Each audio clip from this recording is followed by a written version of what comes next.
Hello friends, novel study centre में आपका स्वागत है। आज हम एनसीईआरटी क्लास 6 के अध्याय 4 करने वाले हैं। इससे पहले हम 3 अध्याय कर चुके हैं, आप जाकर प्लेलिस्ट में देख सकते हैं। और ये सारे कंटेंट आपको जो एनसीईआरटी का समरी है, सीटेट या किसी भी टीचिंग एग्ज़ाम में आपको हेल्प करेगा। और अगर आप किसी भी स्टेट के एग्ज़ाम दे रहे हैं उसमें भी ये काफ़ी हेल्प करेगा। तो चलिए आगे बढ़ते हुए इसको करते हैं। और ये सारे आप अगर क्लास 6 के स्टूडेंट हैं तो उनको भी हेल्प करेगा, ठीक है। तो चलिए आगे बढ़ते हुए ये आज का अध्याय करते हैं, क्या बताती है हमें किताबें और कब्रें। तो इसमें देखिए, आप देख सकते हैं, इसको देखते हैं, दुनिया के प्राचीनतम ग्रंथों में एक, यानी कि दुनिया के जो प्राचीनतम वेद है उसमें से 4 वेद जो कि महत्वपूर्ण है, ऋग्वेद, सामवेद, यजुर्वेद और अथर्ववेद, ये दुनिया के प्राचीनतम ग्रंथों में से एक में आता है, ठीक है। और सबसे पुराना जो वेद है वो ऋग्वेद है, सबसे पुराना ऋग्वेद है। और इसका रचना कब हुआ? लगभग 3500 साल पहले हुआ था। ऋग्वेद में 1000 से ज़्यादा प्रार्थनाएं हैं, ठीक है। 1000 से क्या है? ज़्यादा प्रार्थनाएं, जिन्हें सूक्त कहा गया है। सबसे प्राचीनतम वेद कौन सा है? ऋग्वेद। और इसमें लगभग 1000 से ज़्यादा प्रार्थनाएं हैं और जिन्हें सूक्त कहा जाता है। और इसकी रचना 3500 साल पहले हुई थी। अच्छी तरह से बोला गया है और इसे अच्छी तरह से भी बोला गया है। ये विभिन्न देवी देवताओं की स्तुति में रचे गए हैं। इनमें से 3 देवता जो कि उस समय महत्वपूर्ण थे, पहला अग्नि, दूसरा इंद्र और सोम। अग्नि आग का देवता था और इंद्र युद्ध का देवता था और सोम एक पौधा का, जिससे एक खास पेय बनाया जाता था। तो दुनिया के प्राचीनतम ग्रंथों में से एक जो कि ऋग्वेद, सामवेद, यजुर्वेद और अथर्ववेद है। और सबसे पुराना वेद कौन सा है? ऋग्वेद है। ऋग्वेद की रचना कब हुई है? 3500 साल पहले। और ऋग्वेद में 1000 से ज़्यादा प्रार्थनाएं हैं, जिन्हें क्या कहा गया है? सूक्त कहा गया है। अच्छी तरह से इसे बोला गया है और विभिन्न देवी देवताओं की स्तुति में रचे गए हैं। और 3 देवता इनके जो महत्वपूर्ण थे, अग्नि, इंद्र और सोम। अग्नि आग का देवता, इंद्र किसका देवता था? युद्ध का देवता। सोम एक पौधा का था, जिससे एक खास पेय बनाया जाता था। चलिए आगे बढ़ते। प्रार्थनाओं की रचना ऋषियों ने की है। जो वैदिक प्रार्थनाएं थी उसकी रचना ऋषियों ने की। आचार्य विद्यार्थियों को इन्हें अक्षरों, शब्दों और वाक्यों में बांटकर सस्वर पाठ कंठस्थ करवाते थे। जो उस समय रटंत विद्या, जैसे अभी के समय में आप देखेंगे कि इस चीज़ को हटा दिया गया है और इस चीज़ को उतना वैल्यू नहीं दिया जाता है, जो रटने का और कंठस्थ करवाने का। उस समय जो आचार होते थे, विद्यार्थियों को अक्षरों और शब्दों को क्या करते थे? वाक्यों में बांटकर, यानी कि अलग अलग वाक्यों में बांटकर सस्वर पाठ यानी कंठस्थ करवा देते थे। अधिकांश सूक्तों की रचयिता सीखने और सिखाने वाले पुरुष थे। जो अधिकांश सूक्तों की रचयिता हुई है वो कौन थे? रचयिता किसने किया था? सीखने और सिखाने वाले पुरुष ने किया था। कुछ प्रार्थनाओं की रचना महिलाओं ने भी की है। तो यहाँ पे देख सकते हैं, जो कि कुछ प्रार्थनाओं थी उसकी भी रचना कौन की थी? महिलाओं ने की थी। और यहाँ पे महिलाओं की भूमिका, जो ऋग्वेद का पीरियड था उसमें हम देख सकते हैं, उस समय भी महिलाओं ने अपनी भागीदारी निभाई थी। ऋग्वेद की भाषा क्या थी? प्राकृत और संस्कृत वैदिक सांस्कृतिक कहलाती थी। जो ऋग्वेद की भाषा थी प्राकृत और संस्कृत और वैदिक संस्कृत कहलाती थी। ये काफ़ी महत्वपूर्ण है और इसका भाषा, ऋग्वेद की भाषा पूछ लिया जाता है एग्जाम में, ये आप याद रखिए। संस्कृत वैदिक संस्कृत कहलाती थी। जो स्कूल में अभी संस्कृत पढ़ाया जाता है उस समय ये भाषाएं उससे भिन्न थी, ठीक है। तो सबसे पहले हम जान लेते हैं कि जो वैदिक प्रार्थनाओं की रचना किया था वो ऋषियों ने किया था। आचार्य क्या करते थे? विद्यार्थियों को अक्षरों और शब्दों में बांटकर उससे स्वस्वर कंठस्थ करवाते थे। और अधिकांश जो रचयिता थे, सूक्तों का रचयिता हुआ था, सीखने और सिखाने वाले पुरुष किए थे। और कुछ प्रार्थनाओं की रचना महिलाओं ने की थी। और ऋग्वेद का जो भाषा था, ये आप हमेशा याद रखेंगे, ये पूछ लिया जाएगा एग्जाम में और पूछा भी गया है, संस्कृत वैदिक संस्कृत कहलाती थी। तुम स्कूल में चलिए हम आगे देखते हैं संस्कृत और अन्य भाषाएं। संस्कृत भाषा क्या थी? भरोपीय भाषा थी। भरोपीय भाषा मतलब, भरोपीय किसे कहा गया? भारत और यूरोप का जो भाषा था उससे मिलकर बना है। भाषा परिवार का हिस्सा था। जो भरोपीय भाषा परिवार का संस्कृत एक हिस्सा था। भारत की कई भाषाएं, जैसे असमिया हो गया, गुजराती हो गया, हिंदी हो गया, कश्मीरी, सिंधी और एशियाई भाषा, जैसे एशियाई भाषा जो है फारसी है। और यूरोप की बहुत सारी ऐसी भाषाएं जैसे अंग्रेजी, फ्रांसीसी, जर्मन, यूनानी, इतालवी, स्पेनिश आदि इसी परिवार से जुड़ी हुई है। जो है यूरोप की बहुत सी भाषाएं जो है अंग्रेजी, फ्रांसीसी, जर्मन, इतालवी, यूनानी, स्पेनिश इसी परिवार से जुड़े हैं। उन्हें एक भाषा परिवार इसलिए कहा जाता है क्योंकि आरंभ में उन्हें कई शब्द एक जैसे थे। इसलिए एक भाषा परिवार कहा जाता है क्योंकि आरंभ में क्या था, भाषा का जो शब्द था एक ही जैसा था। इसलिए उदाहरण के लिए जैसे मातृ, ये संस्कृत में ऐसे लिखाता है, माँ जैसे हिंदी में ऐसे लिखाता है, और मदर किस में लिखाता है, अंग्रेजी में लिखाता है। तो चलिए, आशा है कि आप समझ गए होंगे। चलिए आगे बढ़ते हैं। उपमहाद्वीप में दूसरे भाषा परिवारों के भी भाषा बोली जाती है। जैसे उदाहरण के लिए पूर्वोत्तर प्रदेशों में तिब्बत वर्मा परिवार की भाषाएं बोली जाती है। तमिल, तेलुगु, कन्नड़, मलयालम, द्रविड़ और भाषा परिवार की भी भाषाएं। जबकि उत्तर झारखंड और मध्य भारत के कई हिस्सों में बोली जाने वाली भाषाएं कौन से हैं, एस्ट्रो एशियाटिक परिवार के हैं। जो पूर्वोत्तर प्रदेशों में जो भाषाएं बोली जाती है वो तिब्बत वर्मा परिवार की भाषाएं बोली जाती है। और जो तमिल, तेलुगु, कन्नड़, मलयालम, द्रविड़ भाषा परिवार की भाषाएं हैं। और जबकि झारखंड और मध्य भारत के कई हिस्सों में कौन सी भाषाएं बोली जाने वाली है, ऑस्ट्रो एशियाटिक परिवार की ये भाषाएं हैं। ठीक है, इसका हम शॉर्ट भी वीडियो बना चुके हैं, आप जाकर चैनल पर देख सकते हैं। तो चलिए आगे हम इसको थोड़ा देख लेते हैं। इतिहासकार ऋग्वेद का अध्ययन कैसे करते हैं। इस इतिहासकार पुरातत्ववेत्ताओं की तरह ही अतीत के बारे में जानकारी इकट्ठा करते थे, लेकिन भौतिक अवशेषों के अलावा वे लिखित स्रोतों का भी उपयोग करते हैं। ठीक है, देखते हैं कैसे करते थे। ऋग्वेद की कुछ सूक्त वार्तालाप के रूप में है। जैसे विश्वामित्र नामक जो ऋषि था, देवियों के रूप में पूजित दो नदियों यानी ब्यास और सतलुज के बीच एक संवाद ऐसी है सूक्त का अंश है। यानी कि कुछ ऋग्वेद की जो कुछ सूक्त था वो वार्तालाप के रूप में था। जैसे विश्वामित्र नामक जो ऋषि थे और देवियों के रूप में पूजित दो नदियां थी, जो देवियों के रूप में उसको पूजा जाता था। कौन नदी थी, ब्यास और सतलुज। देख लेते हैं, यहाँ पे दिया गया है ऋग्वेद की पांडुलिपियाँ एक पन्ना। यहाँ पे ऋग्वेद की एक पांडुलिपि की एक पेज दिया गया है। ऋग्वेद की पांडुलिपियों का एक पेज दिया गया, आप ये देख सकते हैं। यहाँ पे देख सकते हैं ऋग्वेद की पांडुलिपियों का एक पन्ना दिया गया है। भुज की पेड़ की छाल पर लिखी यह पांडुलिपि कश्मीर में पाई गई। ये पांडुलिपि कहाँ पाई गई, कश्मीर में पाई गई। लगभग 150 साल पहले ऋग्वेद को सबसे पहली बार छापने के लिए इसका उपयोग किया गया था। इसी पांडुलिपि को देखकर अंग्रेजी अनुवाद तैयार किया गया। यह पांडुलिपि कहाँ है, पांडुलिपियाँ पुणे और महाराष्ट्र के एक लाइब्रेरी में यानी पुस्तकालय में इसे सुरक्षित रखा गया। ठीक है, जो पांडुलिपियाँ होती थी ये पांडुलिपियाँ हैं कश्मीर से मिला है, और ये लगभग 150 साल पहले की ये पांडुलिपियाँ हैं। और जैसे भुज नामक वृक्ष के छाल पर लिखा जाता था। और भुज नामक पेड़ कहाँ पे उगता था, हम पिछले अध्याय में कर चुके हैं, हिमालय क्षेत्रों में भुज नामक पेड़ उगता था। तो चलिए हम आगे बढ़ते हैं। एक देख सकते हैं आप, स्तुति दिया गया है विश्वामित्र और नदियों के बारे में, ये आप पढ़ सकते हैं। ये उतना इम्पोर्टेंट नहीं है, लेकिन अगर आप पढ़ना चाहते हैं तो इसे पढ़ सकते हैं।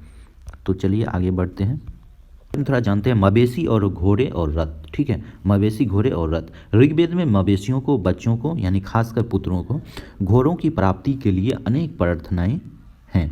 घोड़ों की लड़ाई में रथ खींचने के काम में लाया जाता था, इसलिए इन लड़ाइयों में मवेशी जीतकर लाए जाते थे। और लड़ाइयाँ वैसे जमीन के लिए भी लड़ी जाती थी, अच्छे चारागाह के लिए लड़ी जाती थी, जहाँ पर जौ जैसी जल्दी तैयार होने वाले फसलों को उपजाया जा सकता। कुछ लड़ाइयाँ पानी के स्रोतों और लोगों की बंदी बनाने के लिए भी लड़ाई की जाती थी। जैसे ऋग्वेद में क्या होता था कि मवेशियों में जो बच्चा होता था यानी खासकर पुत्र, घोड़ों की प्राप्ति के लिए अनेक प्रार्थनाएं होती थी। और घोड़ों को लड़ाई में क्या होता था, रथ खींचने के लिए काम में लाया जाता था, इसलिए घोड़ों का महत्व क्या होता था, बढ़ गया था उस समय।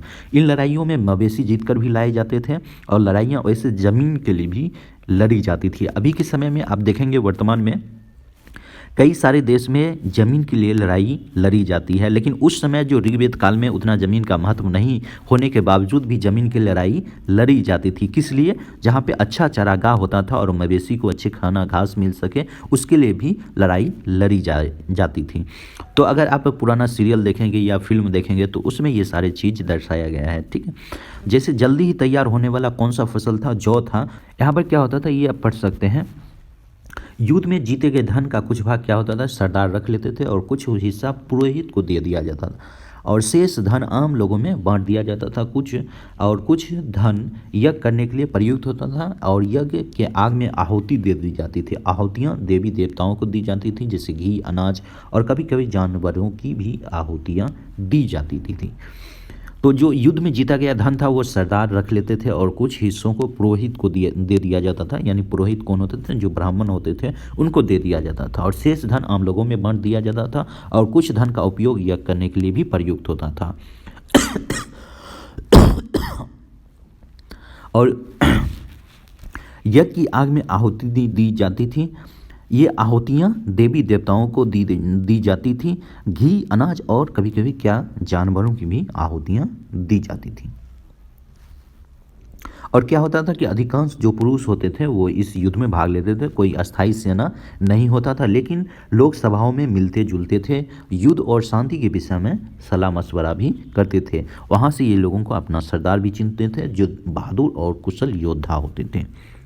तो अभी के समय से आप देखेंगे ऋग्वेद का जो समय था उस समय कितना ये डिफरेंस था। उस समय भी इन युद्धों में जो भाग लेते थे लोग, वो सेना नहीं होता था, अस्थाई सेना नहीं होता था, लेकिन लोग सभाओं में मिलते जुलते थे और युद्ध और शांति के विषय में क्या करते थे? सलाह मशवरा भी करते थे। और अभी भी वर्तमान में सलाह मशवरा होता है जो कि देखेंगे। और ऐसे लोगों को अपना सरदार चुनते थे जो लोग काफ़ी कुशल और बहादुर योद्धा थे। अभी के सेना में बहुत सारे ऐसे जो कर्नल होते हैं या अध्यक्ष होते हैं, वो क्या होते हैं कि जो कुशल होते हैं, जो अपने कामों में अच्छे होते हैं, उनको क्या होता है? प्रमोशन मिलता है, अच्छे कामों के लिए चुना जाता है और उन्हें नेतृत्व करने के लिए आगे बढ़ाया जाता है। इसलिए इसी तरह उस समय भी ये सारे प्रथाएं प्रचलित थी। चलिए आगे बढ़ते हैं। हम आगे देखते हैं लोगों की विशेषता बताने वाले शब्द। कुछ शब्द हैं जो कि लोगों की विशेषता बताती हैं।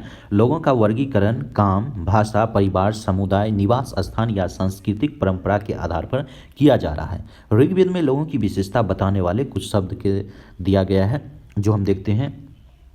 जिनका वर्गीकरण काम के आधार पर किया गया है उन्हें क्या कहा जाता था? पुरोहित कहा जाता, और जिन्हें कभी कभी ब्राह्मण भी कहा जाता था। तरह तरह के ये यज्ञ होता था, अनुष्ठान करते थे, और दूसरे लोग थे जो राजा थे। दूसरे लोग कौन थे? राजा थे। आगे हम बढ़ते हैं, इसके बारे में थोड़ा जानते हैं। जनता या पूरे समुदाय के लिए दो शब्दों का इस्तेमाल होता था। एक था जन जिसका प्रयोग हिंदी और अन्य भाषाओं में आज भी होता है, ठीक है। और दूसरा शब्द था विष, जिसे वैश्य शब्द से निकला है। इस ऋग्वेद में विष और जनों के काम मिलते हैं, इसलिए इन्हें पुरुजन, यानी कि जो ऋग्वेद में विष और जनों का काम मिलते हैं उन्हें पुरुजन और विष, और भारत जन या विष, यदुजन या विष जैसे उल्लेख भी मिलते हैं, ठीक है। आगे हम बढ़ते हैं। जिन लोगों ने इन प्रार्थनाओं की रचना की वे कभी कभी खुद आर्य कहते थे। जो लोग इन प्रार्थनाओं की रचना की थी वो क्या कहते हैं? कभी कभी खुद को क्या कहते हैं? आर्य कहते हैं। अब अपने विरोधियों को दास यानी दसायु कहते हैं। दसायु वे लोग थे जो यज्ञ नहीं करते थे। दसायु कौन लोग थे? जो कि यज्ञ नहीं करते, शायद दूसरी भाषा में इन्हें बोला जाता था। बाद के समय में क्या हुआ कि दास, यानी कि दास का मतलब शब्द का गुलाम हो गया था। यानी कि गुलाम मतलब क्या होता था? दास वे स्त्री और पुरुष दोनों हो सकते, जिन्हें युद्ध में क्या होता था? बंदी बनाया जाता था और उनके बाद मालिक की जायदाद माना जाता था, और जो काम मालिक उनसे करवाना चाहते थे वो सारे काम वो दास करता था। जो गुलाम होता था, अगर आप देखेंगे दिल्ली सल्तनत में भी गुलामों का एक ऐसा यानी कि गुलाम होता था जो उनका मालिक होता था, वो जो भी काम करवाना चाहते थे वो करवा सकते थे। गुलाम कौन होता था? पुरुष और महिलाएं दोनों हो सकती है। दिल्ली सल्तनत में आप देखेंगे एक गुलाम वंश भी है, जैसे कुतुबुद्दीन ऐबक, जो मोहम्मद गौरी का गुलाम था, और जब वो राजा बना था कुतुबुद्दीन ऐबक, तो उसने अपने राजवंश का नाम ही गुलाम वंश रख दिया था। तो इससे प्रतीत होता है कि गुलाम का उस समय कितना महत्व था और उसे किस लिए इस्तेमाल किया जाता था। तो ये समझ गए होंगे। चलिए आगे हम बढ़ते हैं। खामोश और प्रहरी कहानी महापाषाणों की, इसके बारे में थोड़ा देख लेते हैं। ये शिलाखंड महापाषाण, यानी कि महा मतलब बड़ा और पाषाण मतलब पत्थर, यानी पिछले अध्याय में भी हम पढ़ा चुके हैं कि पूरा पाषाण, यहाँ पे महापाषाण दिया गया। महा मतलब बड़ा और पाषाण मतलब पत्थर, महापाषाण, ठीक है, नाम से जानते थे। ये पत्थर दफन करने की जगह लोगों द्वारा बड़े करीने से लगाए गए थे। महापाषाण कब्रें बनाने की प्रथा लगभग कब शुरू हुई थी? 300 साल पहले शुरू हुई थी। यह प्रथा दक्कन, दक्षिण भारत, उत्तर पूर्वी भारत और कश्मीर में ये सारी प्रथाएं प्रचलित थी। जो महापाषाण कब्रें बनाने की प्रथा थी कब शुरू हुई थी? 300 साल पहले शुरू हुई थी। और ये कहाँ प्रचलित थी? दक्कन में और दक्षिण भारत में, उत्तर पूर्वी भारत में और कश्मीर में ये प्रचलित थी। तो ये आप ध्यान रखेंगे, ये एग्जाम में आपसे पूछ लिया जाएगा। महापाषाण कब्रें के बारे में 3000 साल पहले शुरू हुई थी और यह प्रथा दक्कन, दक्षिण भारत और उत्तर पूर्वी और भारत और कश्मीर में भी ये प्रचलित थी। ये सारी प्रथाएं यहाँ पे प्रचलित थी। चलिए आगे बढ़ते हैं। यहाँ पे कुछ आप यहाँ पे देख सकते हैं चित्र, यहाँ पे देख सकते हैं, यहाँ पे ये देख सकते हैं चित्र कब्र के बारे में दिया गया है। कई बार क्या होता था कि यहाँ पे कई बार पुरातात्विक विदों को गोलाकार सजाए हुए पत्थर से मिलते हैं कब्र मिलते हैं। कई बार अकेला खड़ा हुआ पत्थर मिलता है और यही एकमात्र प्रमाण है जो कि जमीन के नीचे कब्रों को दर्शाता है। ठीक है, यहाँ पे चित्र देख सकते हैं। ऊपर में क्या दिया गया है? ऊपर में इस तरह का महापाषाण यानी कि ताबूत सावधान शिष्ट कहा जाता है। इसे क्या कहा है? महापाषाण को ताबूत सावधान शिष्ट कहा है। यहाँ दिखाए गए शिष्ट में एक पोर्ट होल है। यहाँ पे देख सकते हैं एक पोर्ट होल है। यहाँ पे आप देख सकते हैं ये, चलिए हम दिखाते हैं आपको। ये देख सकते हैं अब एक पोर्ट होल दिखाया गया है यहाँ पे।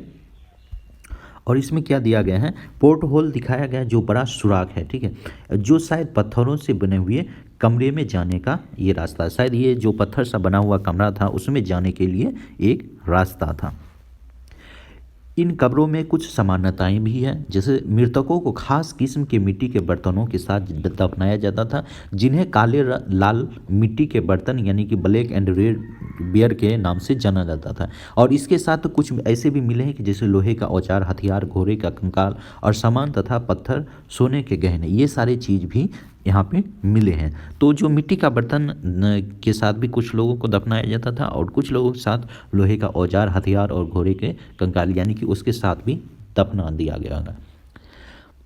जैसे हम पिछले अध्याय में पढ़ चुके, जो मेहरगढ़ का सूक्ष्म निरीक्षण है उसमें क्या होता था कि जो एक व्यक्ति के साथ बकरी को भी दफनाया गया था। वहाँ के लोगों की आस्था थी कि मरने के बाद भी जीवन है, जब ये परलोक में जाएंगे तो उनके खाने के लिए ये बकरी काम आएगा। तो इसी तरह यहाँ पे भी जब दफनाया गया था लोगों को, जो गरीब लोग होंगे उसके साथ मिट्टी का बर्तन के साथ दफनाया गया, जो अच्छे लोग होंगे, अमीर लोग होंगे, पैसे वाले लोग हैं, उनके साथ क्या हुआ होगा? लोहे के औजार, हथियार और घोड़े के कंकाल के साथ पत्थर और सोने गहने भी दफनाया गया था।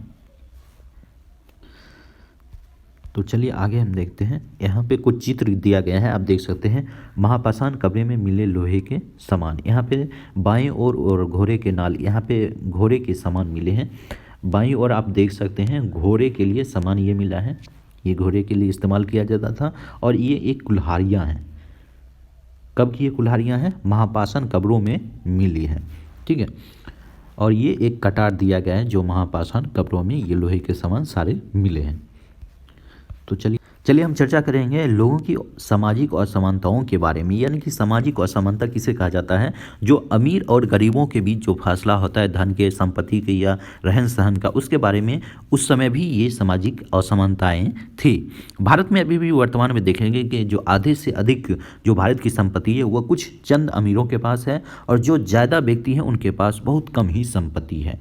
तो पुरातात्विकविद यह मानते हैं कि कंकाल में पाई गई चीज़ें मरे हुए व्यक्ति के ही रही होगी। कभी कभी एक कब्र की तुलना में दूसरी कब्रों में क्या हुआ है कि ज़्यादा चीज़ें मिली है। ये क्या दर्शाता है? यहाँ एक व्यक्ति के कब्र में 33 सोने के मनके मिले हैं। आप इससे पता चल सकता है कि ये लोग जो होंगे अच्छे फैमिली से बिलोंग करते होंगे, अच्छे घराने से होंगे, अमीर होंगे और अच्छे कुल के व्यक्ति होंगे। क्या हुआ कि 33 सोने के मनकाएं मिली है और शंख भी पाए गए हैं। दूसरे कंकालों में क्या पाया गया? उसके पास सिर्फ क्या हुआ? मिट्टी के बर्तन ही पाए गए। तो इससे ही पता चलता है कि वहाँ पे सामाजिक असमानताएं भी थी। यह दफनाए के लोगों की सामाजिक स्थिति में भिन्नता को भी दर्शाता है। कुछ लोग अमीर थे और कुछ लोग क्या थे? गरीब थे। और कुछ लोग सरदार तो कुछ लोग दूसरे के अनुयायी थे। तो इससे पता चलता है कि अभी भी आप देखेंगे तो ये सारी चीज़ प्रचलित है। उस समय जो अमीर होते थे, अभी भी वर्तमान में कुछ लोग अमीर हैं, कुछ लोग गरीब भी हैं और कुछ सरदार हैं जो यानी कि यहाँ पे अभी पॉलिटिकल सिस्टम है उसे नेता कहते हैं, और कुछ नेता के अनुयायी थे। उस समय भी ऐसा हुआ करता था। तो इसके बारे में हम चर्चा करते हैं। इनाम गांव के एक विशिष्ट व्यक्ति का कब्र के बारे में हम चर्चा करते हैं। ये मानचित्र 2 और पृष्ठ संख्या 13 में दिया गया इनाम गांव के बारे में आप लोग जाकर देख सकते हैं। इसके बारे में थोड़ा चर्चा कर लेते हैं, क्या बताते हैं हमें कंकाल के अध्ययन। तो अगर आप जानकारी को डीपली में अच्छे से जानकारी रखेंगे, थोड़ा अच्छे से जानकारी अच्छे से पढ़ेंगे, तो क्या होता है कि क्वेश्चन में कभी कभी क्या होता है कि बहुत डीपली से पूछ लिया जाता है। और इस बार जो पैटर्न चेंज हो गया है, तो जो क्रिटिकल थिंकिंग उसको बढ़ावा दिया गया इस सीटेट में, तो इसलिए आप डिटेल्स में पढ़ें और अच्छे से पढ़ें, ठीक है। तो कहीं से भी क्वेश्चन घुमा के पूछा जाए उसमें आपको हेल्प मिले और वो आप आसानी से हल कर सकें। तो चलिए इसके बारे में देखते हैं। छोटे आकार के आधार के एक बच्चे का कंकाल आसानी से पहचाना जा सकता है, लेकिन एक बच्चे और बच्ची के कंकाल के बीच में फ़र्क नहीं किया जा सकता है। तो इसके बारे में अध्ययन किया गया है। कभी कभी लोग क्या होता था कि कंकाल के साथ मिले सामानों के आधार पर अंदाज़ा लगा सकते हैं कि जो यानी कि पुरुषों के लिए कौन सा सामान रखा जाता होगा, उनका सामान अलग होगा, स्त्रियों का जो सामान होगा बहुत सारे अलग होंगे, बहुत सारे डिफरेंस होंगे। तो इससे भी अंदाज़ा उस समय के लोग सबों का अंदाज़ा लगा लेते थे। उदाहरण के लिए यदि कंकाल के साथ जो गहने मिलते थे तो इससे यह प्रतीत होता था कि महिला का कंकाल मान लिया जाता था। जो यानी कि कब्र में जो कंकाल के साथ गहने मिलते थे वो मान लिया जाता था ये किसी महिला का कंकाल है। लेकिन ऐसे समझ के साथ समस्या है कि अक्सर पुरुष भी आभूषण उस समय आभूषण पहनते थे। जो पुरुष होते थे वो भी आभूषण पहनते थे। अगर आप देखेंगे दिल्ली सल्तनत या मुग़ल सल्तनत में, उसमें अगर आप चित्र देखेंगे तो जो बड़े बड़े बादशाह होते थे, जो राजा होते थे, महाराजा होते थे, वो भी कई सारे आभूषण पहनते थे, जैसे कान में, नाक में या गला में बहुत सारे आभूषण पहनते हैं। तो आप चित्र में या फिल्म में भी देख सकते हैं। तो वो सारी चीज़ दर्शाया गया है। तो इससे क्या होता था कि उस समय सबको पहचानना थोड़ा मुश्किल हो जाता था। तो चलिए देखते हैं आगे किस तरह पहचाना जाता था। कंकाल के लिंग पहचानने का सबसे बेहतर तरीका क्या होता था कि स्त्रियों की जात यानी कि हड्डी के स्त्रियों की जांच, यानी चूँकि महिलाएं बच्चों को जन्म देती थी, इसलिए उनका कटी प्रदेश यानी कि कुल्ला जो होता था पुरुषों से ज़्यादा बड़ा होता था। जो महिलाएं क्या होते थे बच्चे देते थे, उनसे यह यानी कि महिलाओं का जो कटी प्रदेश यानी कि जो कुल्ला होता था वो पुरुषों से थोड़ा ज़्यादा बड़ा होता था। इससे भी पता चल सकता था, इससे भी पता चल जाता था। आज से लगभग 2000 साल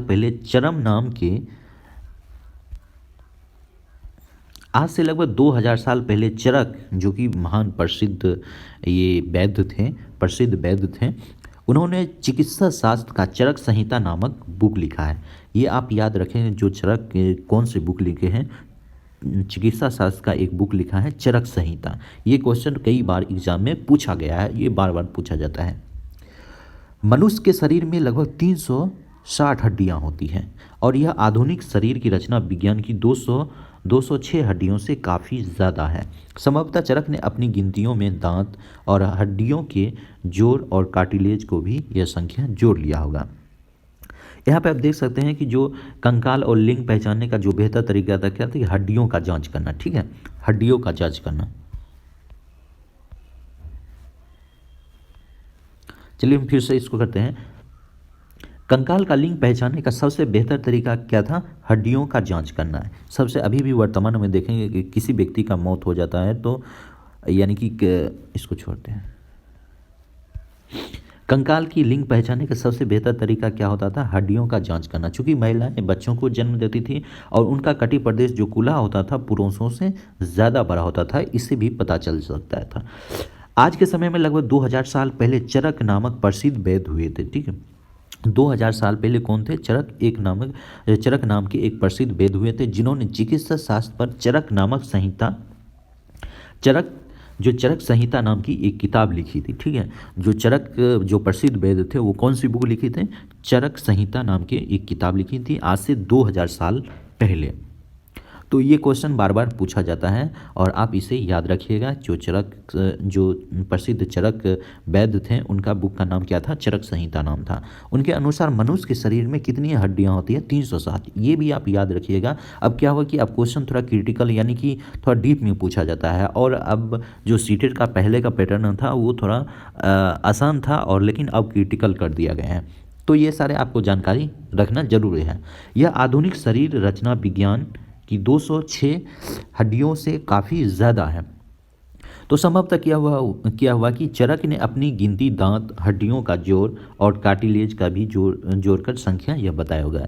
जो चरक संहिता में हड्डियों की संख्या कितनी बताई गई है, 360 बताई गई है, जो कि आधुनिक विज्ञान में 206 से काफ़ी ज़्यादा है। यानी कि जो 206 वर्तमान में हड्डियां हैं उससे काफ़ी ज़्यादा है। तो इनके अनुसार, लगभग चरक के अनुसार, इनका गिनती यानी दांत और हड्डियों के जोड़, जो हड्डी का जोड़ होता है, दांत होता है और कार्टिलेज होता है, वो भी जोड़कर ये लगभग बताए होंगे, ऐसा इसमें दिया गया है।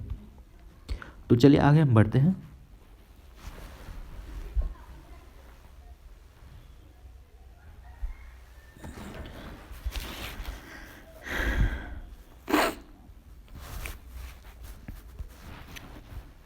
इनाम गांव के लोगों का काम और धंधे, इसके बारे में चर्चा करते हैं। इनाम गांव के बारे में ये क्वेश्चन पूछा जाता है, आप इसे याद रखिएगा। इनाम गांव में क्या होता था कि इनाम गांव में पुरातात्विक विदों को गेहूं, जौ, चावल और दाल, बाजरा, मटर, तिल जैसे बीज मिले हैं। इनाम गांव में पुरातात्विक विदों को क्या क्या मिला है? गेहूं, जौ, चावल, दाल और बाजरा, मटर, तिल के बीज मिले हैं। कई जानवरों की हड्डियां भी मिली है। कई हड्डियों पर क्या हुआ कि हड्डियों पर काटने के निशान से यह अंदाजा लगाया जाता होगा, यह अंदाजा होता है कि लोग इन्हें खाते होंगे। जैसे गाय, बैल, भैंस, बकरी, भेड़, कुत्ता, घोड़ा, सूअर, सांभर, चितकबरा, हिरन, कृष्णमृग, खरहा, नेबला, चिड़िया, घड़ियाल, कछुआ, केकड़ा और मछली की हड्डियां भी पाई गई। ऐसे साक्ष्य मिले कि बेर, आंवला, खजूर, जो खजूर होता है, जामुन और कई तरह की रस भरियाँ एकत्र भी की जाती है। तो यहाँ पे इनाम गांव में पुरातात्विक विदों को चावल, दाल, बाजरा, मटर, तिल जैसे बीज भी मिले हैं और कई जगह पर जानवरों की हड्डियाँ भी मिली हैं, जो क्या होता था, हड्डियों पर काटने के निशान मिला है और लोग इन्हें क्या करते थे, खाते भी होंगे, जानवरों को खाते भी होंगे। गाय, भैंस, बैल, बकरी, भेड़, कुत्ता, घोड़ा, सूअर, सांभर, चितकबरा, हिरन जो और कृष्ण में, ये सारे जानवर होते थे, ये सारे जानवर भी पाई गई है, ऐसे साक्ष्य मिले हैं। और कुछ जो रस भरी फल था, जैसे बेर, आंवला, जामुन, खजूर, इस तरह की रस भरी भी एकत्रित की जाती थी। ऐसे रस भरी फल भी एकत्रित की जाती थी। तो ये सारे अब डीपली में जानकारी आप रखिएगा, ये काफ़ी इम्पोर्टेंट है। इनाम गांव के बारे में क्वेश्चन आ जाता है।